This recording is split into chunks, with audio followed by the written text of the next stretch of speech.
Shalom, spectatrices et spectateurs bien-aimés. Quelle cacheroute faut-il recommander pour les produits vendus en Israël et ceux fabriqués avec le lait? Eh bien, toutes les cacheroutes sont cachères. Toutes les cacheroutes sont authentiques. Tous les rabbins sont honnêtes et ne nous trompent point. Qui plus est, la cacheroute rabbinique officielle doit être apposée sur chaque produit conformément à la loi. Une autre cacheroute ne peut être à sa place. Elle ne peut être alternative. Elle ne peut être que ajoutée, cumulative et non alternative. Quant au lait, il y a une controverse rabbinique de nos jours. Si on peut utiliser de la poudre de lait fabriquée par des goïms.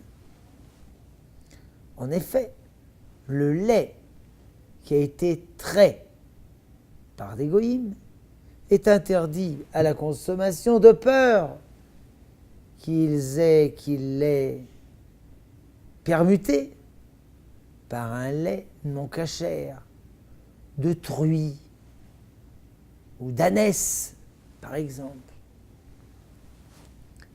Mais pour ce qui est de nos jours, beaucoup de sages ont autorisé la chose, car il est écrit dans le Talmud que si le goy trait, mais un juif, risque de pénétrer à chaque instant, on a le droit de consommer ce lait, parce que le goy a peur de faire une permutation. Et de nos jours, il en est de même. Il a peur de le faire parce qu'il risque d'être saisi par les autorités et pendu haut et court. À plus forte raison pour ce qui est de la poudre. Donc,